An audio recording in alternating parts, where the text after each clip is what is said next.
ನಮಸ್ಕಾರ ಎಲ್ರಿಗೂ, welcome back to my channel Shwetha's creations and blog. ಇವತ್ತಿನ ವಿಡಿಯೋದಲ್ಲಿ ನಾನು ಒಂದು ಹೆಲ್ತಿಯಾಗಿರೋ ಒಂದು ಸೊಪ್ಪಿನ ಬಗ್ಗೆ ನಾನು ಇವತ್ತು ಮಾಹಿತಿನ ಕೊಡ್ತಾ ಇದ್ದೀನಿ.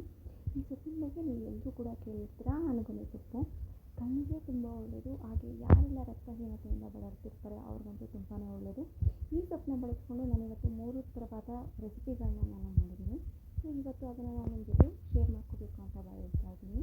ಸೊ ಮೊದಲಿಗೆ ನನ್ನಲ್ಲಿ ಕಡಲೆ ಹಿಟ್ಟನ್ನ ತೊಗೊಂಡು ಅನಗನೆ ಸೊಪ್ಪಿನಿಂದ ಬಜ್ಜಿನ ಹೇಗೆ ಮಾಡ್ಬೋದು ಅಂತ ನಾನು ನಿಮಗೆ ಇಲ್ಲಿ ತೋರಿಸ್ತಾ ಇದ್ದೀನಿ. ಇದಕ್ಕೆ ತುಂಬ ಟೈಮ್ ಏನು ತೊಗೊಳೋದಿಲ್ಲ. ನೀವು ಹೇಗೆ ಬಜ್ಜಿಗೆ ಮತ್ತು ಎಲ್ಲ ಇನ್ನು ಮೆಣಸಿನ್ಕಾಯಿ ಬಜ್ಜಿ ಇರ್ಬೋದು, ಆಲೂಗಡ್ಡೆ ಬಜ್ಜಿ, ಹೀರೆಕಾಯಿ ಬಜ್ಜಿ ಈ ರೀತಿ ಮಾಡ್ತಾರಲ್ಲ ಅದೇ ಹಿಟ್ಟನ್ನು ಬಳಸ್ಕೊಂಡು ನಾನು ಇಲ್ಲಿ ಒಂದು ಅನಗನೆ ಸೊಪ್ಪನ್ನು ಹಾಕಿ ನಾನಿಲ್ಲಿ ಬಜ್ಜಿನ ಮಾಡ್ತಾಯಿದ್ದೀನಿ. ತುಂಬ ಈಸಿಯಾಗಿ ಕ್ವಿಕ್ಕಾಗುತ್ತೆ, ತುಂಬ ಟೇಸ್ಟಿಯಾಗಿ ಕೂಡ ಇತ್ತು. ಅಂದರೆ ತುಂಬಾ ಕ್ರಿಸ್ಪಿಯಾಗಿತ್ತು. ಮನೆಯಲ್ಲಂತೂ ಕೂಡ ತುಂಬಾ ಇಷ್ಟಪಟ್ಟು ತಿಂದು. ಸೊ ಈ ರೀತಿ ನೀವು ಕೂಡ ಮನೆಯಲ್ಲಿ ಈಸಿಯಾಗಿ ಈ ಸೊಪ್ಪಿನಿಂದ ನೀವು ಡಿಫ್ರೆಂಟ್ ಆಗಿರೋ ರೆಸಿಪಿನ ಮಾಡ್ಕೋಬೋದು ಅಂತ ಹೇಳಲಿಕ್ಕೆ ಇಷ್ಟಪಡ್ತೀನಿ. ಮತ್ತು ನೆಕ್ಸ್ಟ್ ಅದೇ ಅನಗನೆ ಸೊಪ್ಪನ್ನು ಕ್ಲೀನ್ ಮಾಡಿ ವಾಶ್ ಮಾಡಿ ಇಟ್ಕೊಂಡಿದ್ದೀನಿ. ಸೊ ಇದರಿಂದ ಒಂದು ಹೆಲ್ತಿಯಾಗಿರೋ ಚಟ್ನಿನ ಹೇಗೆ ಮಾಡೋದು ಅಂತ ನಾನು ಇವತ್ತು ನಿಮ್ಮ ಜೊತೆ ಶೇರ್ ಮಾಡ್ಕೊತೀನಿ. ಅನ್ನಕ್ಕಂತೂ ಬಿಸಿ ಅನ್ನದ ಜೊತೆ ಆಗಿರ್ಬೋದು, ಮುದ್ದೆಗಾಗಿರ್ಬೋದು ತುಂಬಾ ಚೆನ್ನಾಗಿತ್ತು. ಹಾಗೆ ದೋಸೆ ಹಾಗೆ ಚಪಾತಿ ಕೂಡ ತುಂಬಾ ಚೆನ್ನಾಗಿರೋ ಕಾಂಬಿನೇಷನ್ ಅಂತ ಹೇಳಲಿಕ್ಕೆ ಇಷ್ಟಪಡ್ತೀನಿ. ಇಲ್ಲಿ ನಾನು ಮೊದಲಿಗೆ ಒಂದು ಬಾಂಡೆ ತೊಗೊಂಡಿದ್ದೀನಿ. ಅಲ್ಲಿ ಸ್ವಲ್ಪ ಜೀರಿಗೆ ಹಾಗೆ ಮೆಣಸು, ಸ್ವಲ್ಪ ಕಡಲೆಬೇಳೆನ ನಾನು ಸೇರಿಸ್ಕೊತಾ ಇದ್ದೀನಿ. ಅದಾದ ನಂತರ ಸ್ವಲ್ಪ ಬೆಳ್ಳುಳ್ಳಿ ಹಾಗೆ ಹಸಿಮೆಣಸಿನ್ಕಾಯಿನ ಹಾಕ್ಕೊಂಡು ಈ ರೀತಿ ಚೆನ್ನಾಗಿ ಫ್ರೈ ಮಾಡ್ಕೊತಾ ಇದ್ದೀನಿ. ಅದಾದ ನಂತರ ಸ್ವಲ್ಪ ಚೆನ್ನಾಗಿರೋ ಟೊಮ್ಯಾಟೊನ ತೊಗೊಂಡು ಅದನ್ನ ಹೆಚ್ಚಿ ನಾನು ಈ ಥರ ಫ್ರೈ ಮಾಡ್ಕೊಂಡು ಅದಕ್ಕೆ ಸ್ವಲ್ಪ ಕೊತ್ತಂಬರಿ ಸೊಪ್ಪನ್ನ ಸೇರಿಸ್ಕೊಂಡು ಅದು ಸ್ವಲ್ಪ ಸಾಫ್ಟ್ ಆಗಿರೋವರೆಗೂ ನಾನು ಇವಾಗ ಅದನ್ನು ಚೆನ್ನಾಗಿ ಫ್ರೈ ಮಾಡಿಕೊಂಡು ಅದಾದಮೇಲೆ ತೊಳೆದಿಟ್ಕೊಂಡಿರುವಂಥ ಅನಗನೆ ಸೊಪ್ಪನ್ನು ನಾನು ಇಲ್ಲಿ ಹಾಕ್ಕೊತಾ ಇದ್ದೀನಿ. ಇದು ಹಸಿ ವಾಸನೆ ಹೋಗೋವರೆಗೂ ಸ್ವಲ್ಪ ಚೆನ್ನಾಗಿ ಬಾಡಿಸ್ಕೋಬೇಕು. ಇದರಿಂದ ಉಪಯೋಗ ಅಷ್ಟಿಷ್ಟಲ್ಲ, ನಮ್ಮ ದೇಹಕ್ಕೆ ಬೇಕಾಗಿರುವಂಥ ಒಳ್ಳೆಯ ರೀತಿಯ ಕ್ಯಾಲ್ಶಿಯಮ್ನ ಕೂಡ ಕೊಡೋದಲ್ದೇ ಯಾರೆಲ್ಲ ರಕ್ತಹೀನತೆಯಿಂದ ಬಳಲ್ತಾ ಇರ್ತಾರೆ ಅವ್ರಿಗೆ ತುಂಬಾ ಒಳ್ಳೆಯದು. ಎಕ್ಸ್ಪೆಷಲಿ ಪ್ರೆಗ್ನೆಂಟ್ ಲೇಡೀಸ್ಗೆ ಇದರ ಉಪಯೋಗ ತುಂಬಾ ಚೆನ್ನಾಗಿದೆ. ಮತ್ತು ಯಾರೆಲ್ಲ ಏಜ್ಡ್ ಪ್ರಾಬ್ಲಮಿಂದ ಕಣ್ಣು ಪ್ರಾಬ್ಲಮ್ ಆಗ್ತಾ ಇರುತ್ತೆ, ಈಗ ವಯಸ್ಸಾದಂತೆ ನಮಗೆ ಕಣ್ಣು ಹೇಗೆ ಪ್ರಾಬ್ಲಮ್ ಬರುತ್ತಲ್ಲ ಅವ್ರಿಗೂ ಕೂಡ ಇದು ತುಂಬಾ ಒಳ್ಳೆಯದು. ನೋಡಿ, ಇದು ಸಾಫ್ಟ್ ಆದ ನಂತರ ನಾನು ಈ ರೀತಿ ಒಂದು ಮಿಕ್ಸಿನ ಹಾಕ್ಕೊಂಡಿದ್ದೀನಿ. ಸೊ ಇವಾಗ ಅದೆಲ್ಲ ಮಿಕ್ಸಿ ಮಾಡ್ಕೊಂಡಾದ ನಂತರ ಮತ್ತೆ ಇನ್ನೊಂದು ಬಾಣಲಿನಲ್ಲಿ ಸ್ವಲ್ಪ ಸಾಸಿವೆ ಹಾಗೆ ಜೀರಿಗೆನ ಹಾಕಿ ನಾನು ಒಗ್ಗರಣೆಗೆ ಇಡ್ತಾಯಿದ್ದೀನಿ. ಹಾಗೆ ಯಾರೆಲ್ಲ ನನ್ನ ಚಾನಲ್ನ ಮೊದಲನೇ ಸರಿ ನೋಡ್ತಾ ಇದ್ದಾರೋ ಅವರೆಲ್ಲರೂ ಕೂಡ ನನ್ನ ಚಾನಲ್ಗೆ ಸಬ್ಸ್ಕ್ರೈಬ್ ಮಾಡಿಕೊಂಡು ನೋಡಿ. ನಿಮ್ಮ ಅನಿಸಿಕೆ ಅಭಿಪ್ರಾಯ ಏನು ಇತ್ತಂದ್ರೂ ಕೂಡ ಕಮೆಂಟ್ ಸೆಕ್ಷನ್ಗೆ ತಿಳಿಸಿ.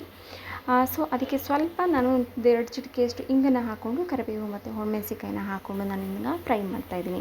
ಸೊ ಈ ಚಟ್ನಿ ಕಾಂಬಿನೇಷನು ಬಿಸಿ ಅನ್ನೋ ಜೊತೆ 1 ಸ್ಪೂನ್ ತುಪ್ಪ ಇದ್ರಂತೂ ಅದರ ಟೇಸ್ಟ್ ಅಂತೂ ತುಂಬ ಬೇರೆ ಲೆವೆಲಲ್ಲೇ ಇತ್ತು. ಈಗ ಸ್ವಲ್ಪ ಹಸಿಮೆಣಸಿನ್ಕಾಯಿನ ಪುಡಿನ ತೊಗೊತಾ ಇದ್ದೀನಿ. ಅದು ಸ್ವಲ್ಪ ಘಮ ಚೇಂಜ್ ಆಗೋವರೆಗೂ ನಾನು ಇದನ್ನ ಆಯಿಲಲ್ಲಿ ಫ್ರೈ ಮಾಡ್ಕೊತೀನಿ. ಇದರಿಂದ ನಮಗೆ ಎಕ್ಸ್ಟ್ರಾ ಫ್ಲೇವರ್ ಸಿಗುತ್ತೆ ಮತ್ತು ಎಕ್ಸ್ಟ್ರಾ ಟೇಸ್ಟ್ ಕೂಡ ತುಂಬಾ ಚೆನ್ನಾಗಿರುತ್ತೆ. ಸೊ ಇದಾದ ನಂತರ ನಾನು ಇವಾಗ ಏನು ಸೊಪ್ಪಿನ ರುಬ್ಕೊಂಡಿದ್ದೀನಲ್ಲ ಇದೆಲ್ಲನೂ ಸೇರಿಸಿ ಚೆನ್ನಾಗಿ ನಾನು ಮಿಕ್ಸ್ ಮಾಡ್ಕೊತಾ ಇದ್ದೀನಿ. ಇದು ಊರುಗಳ ಕಡೆ ಹೊಲಗಳಲ್ಲಿ ಸಿಗುವಂಥ ಸೊಪ್ಪು ತುಂಬಾ ಚೆನ್ನಾಗಿರುತ್ತೆ. ಇವಾಗ ಕೆಲವೊಬ್ಬರು ಅದನ್ನು ಬೆಳೆಸಲಿಕ್ಕೂ ಕೂಡ ಟ್ರೈ ಮಾಡ್ತಾರೆ. ಬಟ್ ಆದರೂ ಕೂಡ ನಮ್ಮ ಹೊಲದಲ್ಲಿ ಸಿಗೋ ಸೊಪ್ಪಿನ ರುಚಿನೇ ಬೇರೆ ಇರುತ್ತೆ. ಆದಷ್ಟು ಇದು ಮಳೆಗಾಲಕ್ಕಿಂತ ಮುಂಚೆ ಸಿಗುತ್ತೆ. ಸೊ ಈ ರೀತಿಯಾಗಿ ನಾನು ಒಂದು ಚಟ್ನಿ ರೆಡಿ ಮಾಡ್ಕೊಂಡಿದ್ದೀನಿ. ಸೊ ಅದಕ್ಕೆ ನಿಮಗೆ ಎಷ್ಟು ರುಚಿಗೆ ತಕ್ಕಷ್ಟು ಉಪ್ಪು ಬೇಕು ಅದನ್ನು ನೀವು ಯೂಸ್ ಮಾಡ್ಬೋದು. ನಾನು ಇಲ್ಲಿ ಹಿಮಾಲಯನ್ ಅವ್ರದ್ದು ಪಿಂಕ್ ಸಾಲ್ಟ್ನ ಯೂಸ್ ಮಾಡ್ತಾಯಿದ್ದೀನಿ. ಯಾಕೆ ಅಂದರೆ ಪಿಂಕ್ ಸಾಲ್ಟ್ ಹೆಲ್ತ್ಗೆ ತುಂಬಾ ಒಳ್ಳೆಯದು ಮತ್ತು ಬಿ ಪಿನ ಕಂಟ್ರೋಲ್ ಮಾಡುತ್ತೆ. ಮತ್ತು ಹಲವಾರು ನಮ್ಮ ಬಾಡಿಗೆ ಬೆನಿಫಿಟ್ಸ್ ಇದೆ ಅಂತೇಳಿ ಅದ್ರ ಬಗ್ಗೆ ಇನ್ನೊಂದು ವೀಡಿಯೋ ಮಾಡಿ ಖಂಡಿತ ನಾನು ಅದ್ರ ಬಗ್ಗೆ ನಾನು ನಿಮಗೆ ಅಪ್ಲೋಡ್ ಮಾಡ್ತೀನಿ ಅಂತ ಹೇಳ್ತಾ, ಈಗ ಇಲ್ಲಿ ಒಂದು ಟೇಸ್ಟಿಯಾಗಿರೋ ಒಂದು ಸಿಂಪಲ್ಲಾಗಿ ನಾವು ಮಾಡ್ಕೊಳ್ಳೋವಂಥ ಚಟ್ನಿ ರೆಡಿ ಆಯಿತು. ಮತ್ತು ಬನ್ನಿ ತಂಬುಳಿ ಹೇಗೆ ಮಾಡೋದು ಅಂತ ನೋಡ್ಕೊಂಬರೋಣ. ಇದೇ ಸೊಪ್ಪನ್ನು ಬೆಳೆಸಿ ನಾನು ಒಂದು ತಂಬುಳಿ ಮಾಡ್ತಾಯಿದ್ದೀನಿ. ಸೊ ಒಂದು ಸ್ವಲ್ಪ ನೀರನ್ನ ಕಾಯ್ಲಿಕ್ಕಿಟ್ಟು ಅದಕ್ಕೆ ಉಪ್ಪು ಹಾಕಿ ಈ ರೀತಿ ತೊಳ್ಕೊಂಡು ಮತ್ತು ಕ್ಲೀನ್ ಮಾಡ್ಕೊಂಡಿರೋ ಸೊಪ್ಪನ್ನ ನಾನು ಇದ್ರೊಳಗಡೆ ಹಾಕಿ ಒಂದು 2ರಿಂದ 3 ನಿಮಿಷ ನಾನು ಇದನ್ನ ಚೆನ್ನಾಗಿ ಬೇಯಿಸ್ಕೊತಾ ಇದ್ದೀನಿ.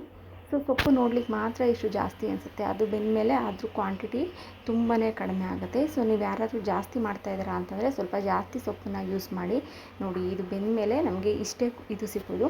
ಇದನ್ನು ಮಾಡೋದಕ್ಕೆ ಸ್ವಲ್ಪ ಹಸಿಮೆಣಸಿನ್ಕಾಯಿ ಹಾಗೆ ಪುದೀನ ಹಾಗೆ ಕೊತ್ತಂಬರಿ ಸೊಪ್ಪು ಮತ್ತು ಮಸಾಲೆಗೆ ಅಂತ ಹೇಳಿಬಿಟ್ಟು ಸ್ವಲ್ಪ ಸಾಸಿವೆ ಹಾಗೆ ಸ್ವಲ್ಪ ಕಾಳು ಮೆಣಸನ್ನ ನಾನು ಇಲ್ಲಿ ತೊಗೊಂಡಿದ್ದೀನಿ. ಮತ್ತು ಸ್ವಲ್ಪ ಬೆಳ್ಳುಳ್ಳಿ ಕೂಡ ನಾನು ಇದ್ರ ಜೊತೆ ಆ್ಯಡ್ ಮಾಡ್ಕೊತಾ ಇದ್ದೀನಿ. ಸೊ ಇದಿಷ್ಟನ್ನ ಸೇರಿಸಿ ಚೆನ್ನಾಗಿ ಪೇಸ್ಟ್ ಮಾಡ್ಕೊತಾ ಇದ್ದೀನಿ. ನೋಡಿ, ಇವಾಗ ಈ ರೀತಿ ಸಾಫ್ಟಾಗಿ ಅಂದರೆ ನಮ್ಗೆ ಎಷ್ಟು ಬೇಕೋ ಅಷ್ಟಕ್ಕೆ ಇವಾಗ ರೆಡಿ ಆಯಿತು. ಇವಾಗ ನಾನೊಂದು ಮೊಸರನ್ನ ತೊಗೊಂಡಿದ್ದೀನಿ, ಒಂದು ಅರ್ಧ ಲೀಟ್ರಷ್ಟು ಮೊಸರು ತೊಗೊಂಡು ಇವಾಗ ಇದನ್ನ ಚೆನ್ನಾಗಿ ವಿಸ್ಕ್ ಮಾಡ್ಕೊತಾ ಇದ್ದೀನಿ, ಅಂದರೆ ಕಡ್ಕೊತಾ ಇದ್ದೀನಿ. ಇದರಲ್ಲಿ ಯಾವುದೇ ಥರ ಲಮ್ಸ್ ಇಲ್ಲದೆ ಇರೋ ಥರ ಸ್ವಲ್ಪ ಉಪ್ಪು ಹಾಕ್ಬಿಟ್ಟು ನಾನು ಇದನ್ನು ಕಡ್ಕೊತಾ ಇದ್ದೀನಿ. ಇದು ಬಟರ್ ಮಿಲ್ಕ್ ಥರ ನಮಗೆ ಕನ್ಸಿಸ್ಟೆನ್ಸಿನ ಕೊಡುತ್ತೆ.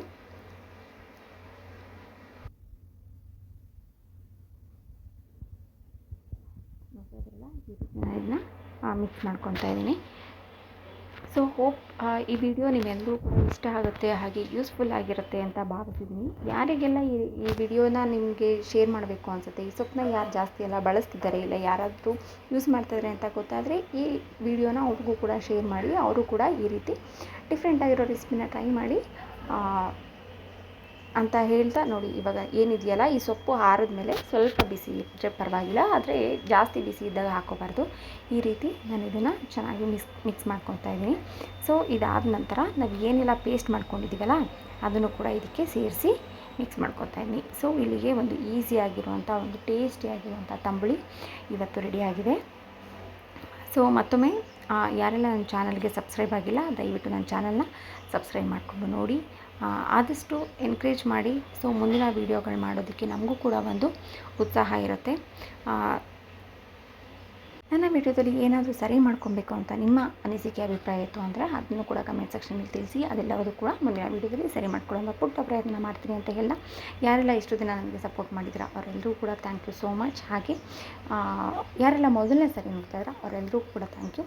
ಹೀಗೆ ನೋಡ್ತಾಯಿರಿ, ಸಪೋರ್ಟ್ ಮಾಡ್ತಾಯಿರಿ ಅಂತ ಹೇಳ್ತಾ ಇವತ್ತಿಗೆ ಈ ವಿಡಿಯೋನ ಮುಗಿಸ್ತಾ ಇದ್ದೀನಿ. ಮತ್ತು ಮುಂದಿನ ವೀಡಿಯೋದಲ್ಲಿ ಮತ್ತೊಂದು ಹೊಸ ರೆಸಿಪಿ ಇಲ್ಲ ಹೊಸ ಕಂಟೆಂಟ್ ಜೊತೆ ಸಿಗ್ತೀನಿ ಅಂತ ಹೇಳ್ತಾ ಎಲ್ರಿಗೂ ನಮಸ್ಕಾರ.